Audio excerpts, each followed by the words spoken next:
नमस्कार मंडळी, कसे आहात तुम्ही? तर तुम्ही आमचा कालचा मोठा ब्लॉग तर बघितलाच असेल. त्यात तुम्हाला मी आमच्या शेतातला पूर दाखवला, जे पाणी आहे साचलेलं वाहतं ते दाखवलं. तर मित्रांनो, कालचा ब्लॉग मी खूप जोकली हसत खेळत असा बनवला. तर आम्ही मजाक मस्तीमध्ये बनवला, कारण की आम्हाला या पाण्याची सवय आहे. म्हणजे थोडा जरी पाऊस आला तरी आमच्या बागेत पाणी साचतं, पूर येतो. सो आम्हाला एवढं टेन्शन नव्हतं.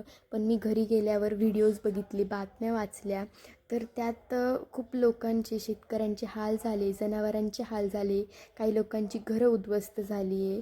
तर मित्रांनो, मी तुम्हाला कालच्याच व्लॉगमध्ये सांगितलं की आमच्याकडे पेस्ट करण्यासाठी माणसं येणार होते, पण काही कारणामुळे ते काल येऊ शकले नाही.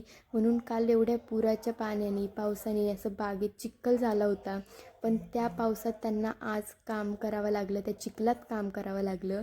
म्हणजे जे लोक दिवसभर काम करून त्या रोजावर आपला घर चालवतं, संसार चालवता, त्या लोकांसाठी आता ह्या पावसामुळे जीवन खूप कठीण झालेलं असणार आहे.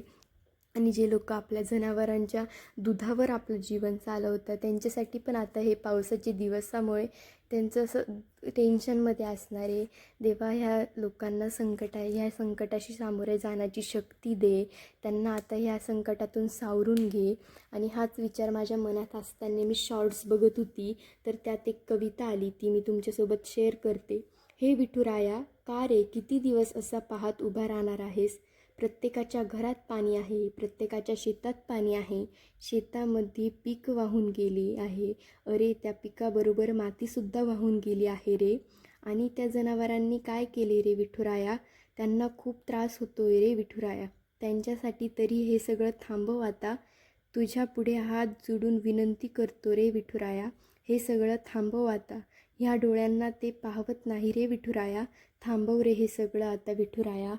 तर मित्रांनो, ही कविता मी काल वाचली होती. हे बघून तर माझ्या डोळ्यात पाणीच आलं आणि खूप वाईट परिस्थिती आहे. तर मित्रांनो, तुम्ही पण आमच्याच म्हणजे माझ्या पप्पा त्यांच्यासारखे शेतकरी असणारे मला माहिती आहे.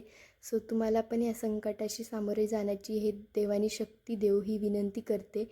आणि आजचा व्हिडिओ इथे स्टॉप करते. धन्यवाद.